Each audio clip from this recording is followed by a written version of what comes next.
Ready, set, action. Okay, everybody get them. Get them. Everybody wave.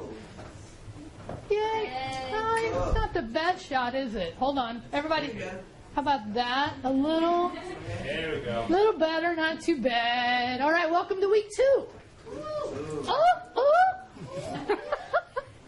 Who's excited besides me? Yeah, right? I mean, really, if you're not going to be excited about something, right? Now remember, we're in lecture, so what does that mean? Yeah, but really, what else does that mean? So ask me questions, but do it loud enough they can hear it, okay? Okay? Louder.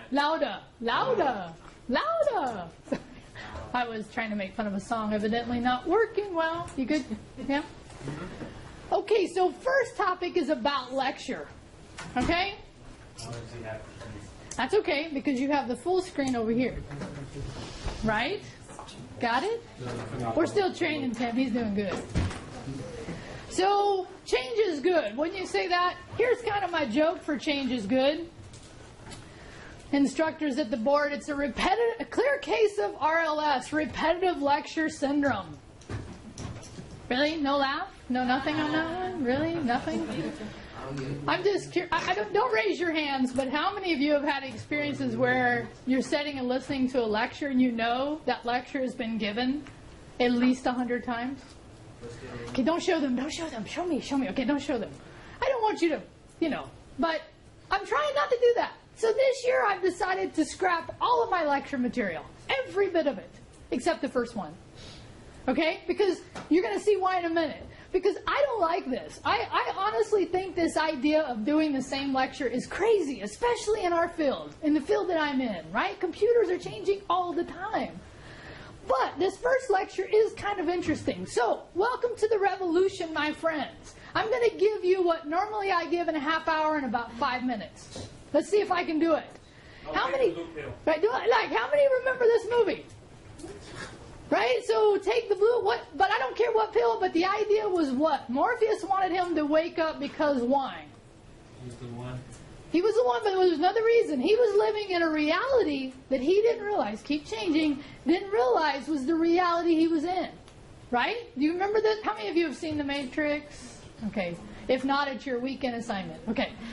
So, so what I'm asking you to do is for a moment realize that you are living in the revolution. Okay? Now, just because it's good to set context, right? Here's where we all came from. Can you believe this? Right? Look at this. I mean, look at some of these images. We were what? How do we characterize this time in our history? Hunter-gatherers, right? Right before we got into agriculture, we were out there just maintaining. Now, let me just ask you, can any of you survive in this time? No. Okay, good. Yeah, right. So a couple of us survivalists in the room are like, you bet I could. And here's what I'd like to see. I'd like to see you try. Okay? Because I'm not saying you wouldn't. Now, hold on. Is there a question? No. Okay, that's all right. But in this time, we can't even fathom what this is like today, right? We can't even begin to understand this. But in this context, what was it that helped us come out of this was technology, tools. Okay, so this is where we came from, people. But sorry, wrong one. But this is the one, right? Then came this. What's this? Yeah, so the printing press changed everything. Because suddenly we went from having an oral tradition of knowledge transformation to a place we could write it down. And in those times it really changed everything. And then it became the Enlightenment and the scientific revolution, right? Came off to that. But it's really this one is the one most of you know. What's this one? Images of...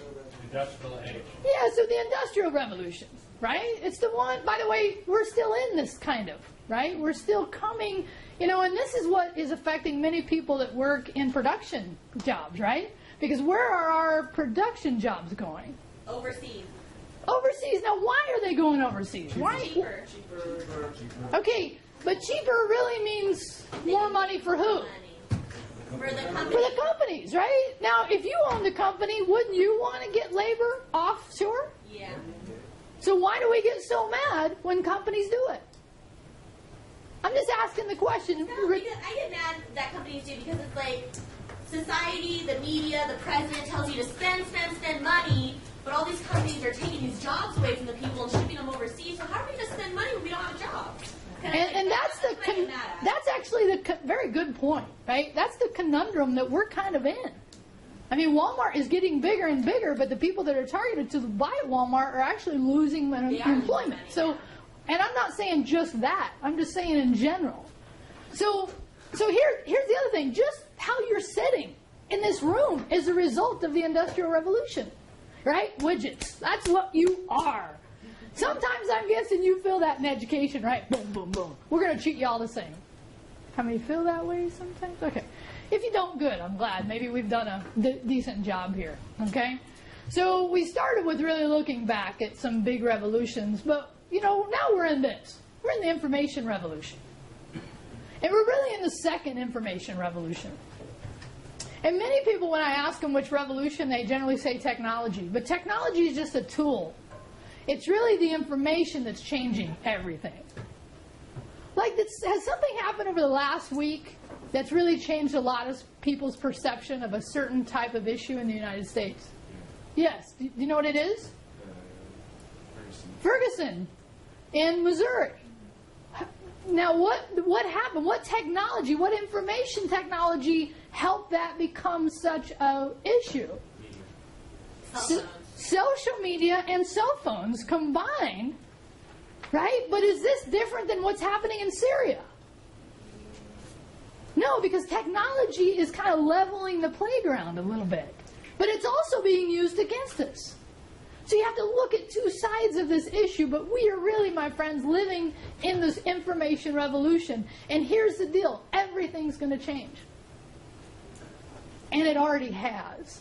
I'm guessing many of you already feel this, though. Right? I'm kind of asking a question. Let me ask it more clearly. How many of you felt like in the last 3 years there's been a significant technology change? Okay. And we could go over all this stuff, but in general, that's, by the way, what this first chapter in your textbooks also talks about. So where is the future? And this is the one that generally freaks people out. So let me just talk about it. Okay? Let me go here. Actually go here. So check this out. If you haven't never seen this chart, this is what this chart is. Like, it charts the years, right? And the cost per $1,000 per calculation, basically your cost of computation. So this chart hasn't been updated in a little while, but it's actually on track. Right, so we're about right here between 2000 and 2020. And so computers have about the intelligence of one mouse's brain. You see that? Okay, so let's go 2030.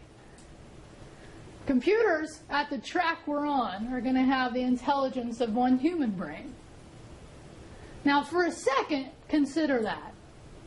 Okay? Consider what it's going to be like when technology has the intelligence you have. That's scary.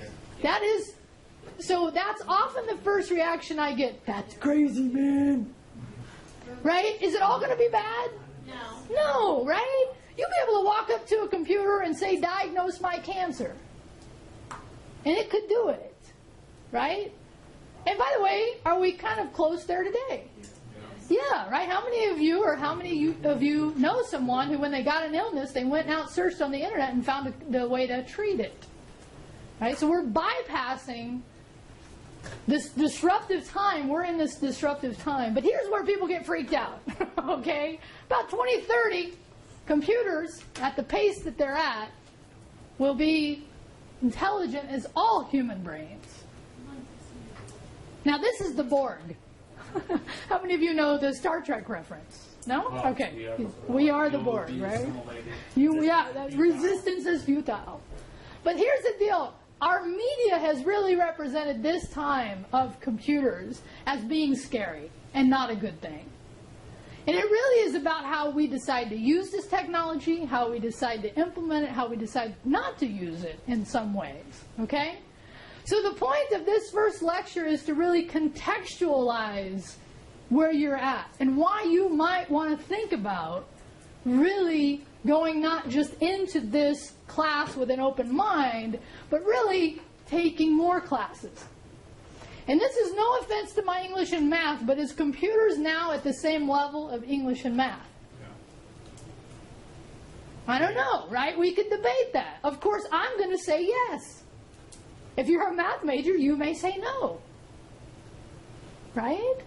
So, but it is a really important topic, and the future, I think, is really bright, but we also have some things we got to do. We got to get our foundations right as far as people living in this world today. We got to learn how to use it appropriately. We got to learn how to dispose of it appropriately. Okay? So there's so much excitement and places we have to think about. But when I talk about this, I always have to say this, and I hope you can see this.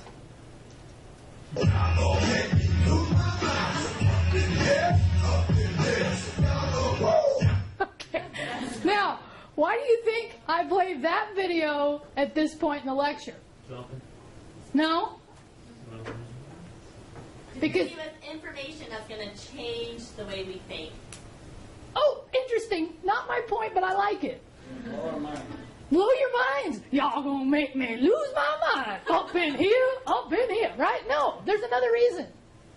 Because here's what happens in IC, is that we use this technology to kind of not pay attention to what's going on. It's entertainment, which is not a bad thing, but when we use it to the point to not pay attention to what's happening in the world, you ever seen people do this? Okay, just be honest. You don't have to raise your hand. How many of you have done this where it's like, I don't want to pay attention. I'm going to go on YouTube and I'm going to play Catterday all day. Me too, okay? And here's what I've learned to do. Shut Facebook off, right? Just shut it off. Because it's not going to help me do anything. Okay, I may connect to a few friends and that's cool. But really, in the overall game, I need to limit how much time I do this stuff. Because there's so much distraction out there. So my point about this is you need to wake up to the revolution that you're living in. And I hope that this contextualizes a little more. But here's my thing about lecture, right? I want to crowdsource it. Who knows this term? And make sure it goes in your notes, crowdsourcing. Who's heard of the term crowdsourcing? What does it mean, Luke? To brainstorm. Brainstorm? Good. That's one way. We actually take it to a next level. Crowdsourcing is brainstorming with a lot of people that may not be sitting in the same room. Okay? So, I didn't put the definition. Really what I would want in your notes is kind of this concept. I would want you to have a little about lecture. Change is good. Talk about the revolution. Maybe mention some of the ones I talked about. In this one, just say crowdsourcing. So what I'm talking about here is the fact that I have these lectures I could give you. But I think it'd be more interesting if you told me what you want to hear. Right? Right.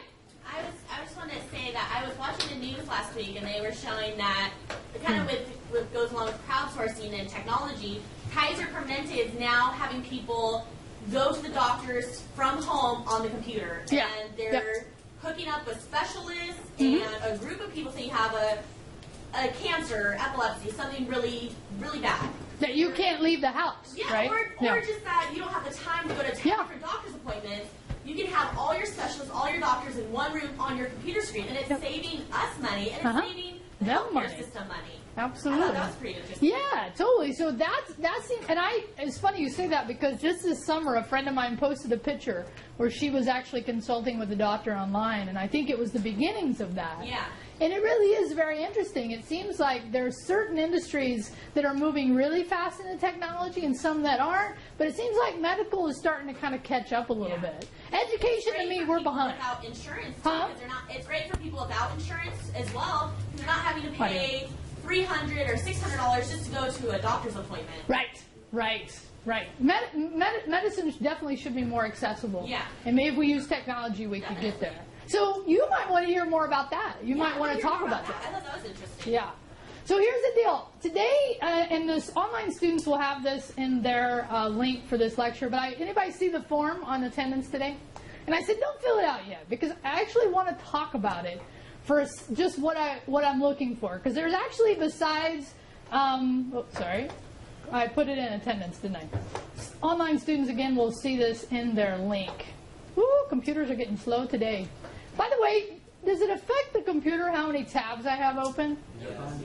Absolutely. If our system is running slow, that's one of the things you want to think about, okay?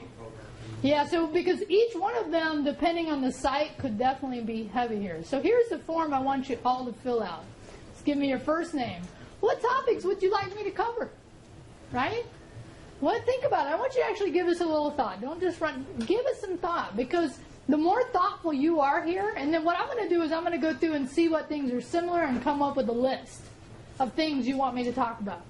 Okay? Is there anything you would tell me right now that you've thought about already you want me to talk about? Yeah. I want Morgan. to learn more about like the military using like drones and stuff. Like, what kind of computer system is that? Like, it has to be pretty sophisticated. No. And No, it it's doesn't. not. Drones don't have to be. Matter of fact, it's interesting you say that today. See, I didn't even know that. Today on CNET, one of my favorite sites, it says 5 reasons you shouldn't buy a drone.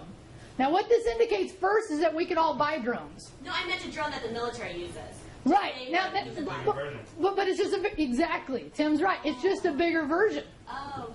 Because here's the deal. These drones have cameras. These drones have the ability to move them. Right? Now, when the military is doing it, they probably have higher-end scanning that they're doing. But the concept is the same. Right? Would you want your neighbor to have a drone? No. Heck no, right? I have a pool. That's all I'm going to say is I have a pool. I do not want my neighbor to have a drone. No. Okay? So, yeah, that would be a good topic. So it's interesting you say that, because I was just studying about that this morning. And here's the deal. I do a lot of research. I really do. I spend probably an hour and a half a day just looking at stuff that I know keeps tabs on what's happening. And then I spend another about an hour and a half keeping tabs on the industry specialty, because my specialty is web development. Okay? So that's another area that I keep in touch with. So I would like to talk about what you all want to talk about. Morgan. Just one more. Yeah, no. Do you like write down like? I see you're looking at CNET. Like, I never heard of CNET. Do Yeah. you write down like websites where we could better educate ourselves and like? So that's actually a very good point. That's actually kind of what I do through lecture, right? But I think we could crowdsource, definitely with the lecture, we could come up with a list. Here's the sites Rio recommends. So like CNET is one that if you're looking for a new computer, I highly recommend you use CNET, because they do some great comparison stuff, right? So, and we can talk about these different sites, because if you're having issues with spyware, you might not even know what that is, but you might, and I could say, go check out Malwarebytes. Right? Stuff like that. We definitely could do. Okay. So the point of this is you need to do what? Fill out the form. That's part of your classwork this week, is I want you to fill out the form, okay? Yeah. Give a one-on-one crash course on how to work computers itself. Because so many people in here don't even know how to operate this to run things. Okay, did you guys all hear Tim's comment? No. Okay, how many heard Tim's comment? Right? Okay, if you didn't, do you mind me repeating it? You guys all right back here? You want to say something out loud? Come on. What was the question? Yeah. That was kind of my point, right?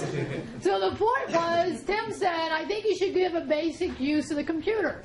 So that's actually part of my intention with week 1. If you didn't notice, I was sliding in, opening things in new tabs. Which browser do you use, right? But in this case, there are so much interesting topics about basic use, right? So how many know what this means? If I click there, what is that? That is the Start. Yeah, the start. Okay, and if I click over here, what's this in this area? Okay, I know you can't hardly see it. Oh, you can't see it at all. Sorry. Icon bar. Okay, we call this the system tray, and all this stuff, these icons down here. What does this mean? This means this stuff is running on your computer or giving you information. The more stuff down here, the more stuff running on your computer. Okay? If I want to look at a file on the computer, what would I do? Where would I go? Anybody know? Computer. Document. You could go start, you could go into documents. Documents will take you right into generally libraries. Unless you're on Windows 7, it has a whole other file structure, but the idea is the same, right? If you wanted to look at a file, That's probably not a good directory. Let's go into, hold on, let me go into here, downloads, desktop. I don't use this computer every day. Oh, by the way, if you ever see this, boot camp, that means your computer, and by the way, what the types of, show them, what kind of computers do we have in this class? We have Apples, but they're running Windows, and they're running Windows what we call natively. So we actually can boot up via Windows or we can boot up via Mac. This boot camp is actually the Windows boot up. The whole operating system sits over there. Don't worry if you don't know this stuff, okay? I can right-click on something and I can ask it to give me properties. Properties will show me how much of the disk it takes. Now, is this the kind of basic stuff, Tim, you think we should be talking about? Okay, give me more topics then. Yeah. How to keep your computer clean and running fast? Good. How to keep it clean what? Clean and running fast. Excellent. That's a great question. I would ask you to put that on your list, but in general, here's my advice for keeping it clean and running fast. Go through periodically and look at your control panel, and inside your control panel, add or remove programs and get rid of stuff you no longer need. Because what happens a lot of the times here, and let me just look through here and find it, because it's not always clear. Anybody see it? no. No. I got the best view Default, hold on. You do have the best view in the house. See, and that's the other thing. So what I would do here is I'd do large icons to try to make it a little easier. Default programs. Okay. So in this case, what you could do is go through and look at the programs that's in your computer, and that's actually not the best place. But that's what I do. I periodically go through, clean up applications, and then I go through and clean my registry. Because on Windows, that keeps stuff hanging out there, and it keeps your... And one of the assignments you're going to see in my class is called Task Manager, and that helps you understand what's running in your memory. Because often people don't realize that. Like if I do Control-Alt-Delete, okay, how many have done Control-Alt-Delete? How many have looked... most of you, if you've gotten in here, you just stop something. But if you ever actually get in here and start looking around and poking around and look at all the things that are running, most of it you're not going to understand. Okay? But every time you load a new app, if it loads something in here, I ask myself, do I really need it? The second thing about keeping your computer fast is actually making sure you have enough hard drive space. My recommendation is you keep at least half of it, full to only half or less. Don't go over 50%. Once it gets up to about 70, it starts running slower. Okay. So these are good topics. So what else? See, here's my point about this. All of you have a what? All of you have a different level of understanding. So when you say basic to you may mean something basic to somebody else. So in your list of things that you're going to ask me to talk about, right, that's going to give me a better idea. That's why I'm crowdsourcing this. Does that make sense? Does that make sense? Okay. Any other comments real quick you want me, because I can do a quick one if you have other things you want me to cover real quick that you've been wondering about. No? Okay, in your notes, week 3. Week 3. So week 3, I always look ahead, right? So this week we have the photo, and then we have the chapter, the quiz, and the YouTube research. Next week, you have your print screen. Now, how many know, let's show them, how many have heard the term print screen? Okay, so print screen is basically a picture of the screen, right? So what you'll learn to do is if you're using Windows 7 and 8, or even some versions of XP, you'll learn to take this print screen, and I'll do a full print screen right here. So what it did, we'll just do that. There it goes. So it took a picture of the desktop, okay? Now, you'll learn about this. You'll upload it into Outlook or into OneDrive. I'm going to get these right. So that's one thing to do if you want. But here's what I'm also going to say to you, because it's pretty similar to what we're doing this week, except you're learning something new. Now, wrong one. If you wanted a bigger challenge, you could do the same thing on mobile. I actually brought today, so I could show you. I have my Android phone somewhere. Oh my God, doesn't it freak you out when you go to look for your phone? Yes. And it's not all, because I always put it in the same place, except sometimes maybe I don't. Okay. Thank you for laughing at that. So in the future, I'll do this. But if you have an Android phone, how many of you just show have an Android phone? Okay. So if you have an Android phone, if you hit the power and the down, what it does is actually takes a screenshot for you. Now, why would you want to take a screenshot, first of all? What would be the purpose of that?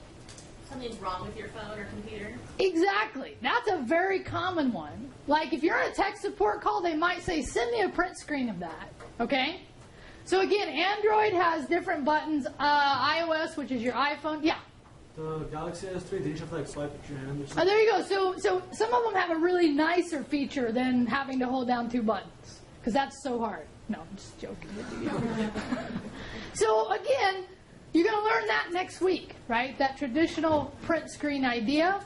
It's a really important one. Because guess what? You're going to have like 5 other assignments that relies on you knowing how to do this, okay? So you'll see me do this again and again. I teach you something, and then the next week, I take that concept and I add something to it. Like this idea of sharing, you're going to do that again with the print screen, but instead of the photo, you'll use the print screen to share. But one other thing I do is teach you how to do editing, image editing. I think this is the right site. Like if you wanted to edit an image, how would you do it? Your picture, let's say. What programs would you use? Say it again. How about Photoshop? Is that a common one? That's the biggest. That's the biggest. Now, why would you use Photoshop? If you had it. That's actually the reason. If you have it, use it. But most people don't. Okay? So here's a website that lets you do something similar. So I'm going to show you about this, right? Because you can go in here. I can bring in an image. I can open it up. I can modify it. I can edit it. I can crop it. Now, I might want to stop there because not everyone understands what crop means, right? Because there's crop and there's resize, and they mean different things. So, again, if these are things that I'm talking about that you're wondering about, go in your notes, and when you're in my crowdsourcing questionnaire, put those in there. Does that make sense? Everybody with me? Yeah. People nowadays use more of the apps on their phones. Right. Most of the pictures are taken on phones, Right. and they use apps to edit it. They do. So, yeah. You're absolutely right. That's what made what really popular? Instagram, baby. And who bought Instagram? Facebook, How much money? couple billion. Yeah, a lot. 7. A lot. I don't remember. So could we ask Google? Will Google know? Yes. How much? Now, by the way, let's talk about the keywords. What keywords would you use to answer that? Facebook, purchase, Instagram. What else? Would you leave it there? Exactly. Purchase price. Now, by the way, that little fee, by the way, 715 million. How old was Instagram when Facebook bought them? Like a year and a half. Would you want to be the people that started Instagram? Heck yeah! I'd give up my teaching job for that, people. And I love my teaching job, all right? So your point is absolutely right on. These days, and that's kind of my, also is that we're moving, and if you didn't hear me use this term, put it in your notes, post-PC era, okay? We are living in the post-PC era. Now, PCs are not gone, but they are going away. Because more people, I think I told you this, right? Well, if we look on the web, what's more popular, mobile access or PC access? Mobile, just barely though. We just kind of just crossed that line. Not every website has a mobile link. Well, actually, if you wanted to talk about that, I could talk about that too, because I know about what's called responsive design. So if you're going to create a website, you need it to look good on this, and you need it to look good on that. And there's ways to do that. Actually, I'm teaching a class called CIT12, Web Technologies online right now, where we talk about this stuff. Okay. Questions? Questions? Comments? What do you think? No? Nothing? Nothing? Okay, so here's what you want to do. I'm going to let you return in a second. You're going to go back to your desk and you're going to put in your notes, okay? But before we do that, let's say goodbye to our other audience online. Ooh, ooh. All right, and then hit the record button for me. You rock.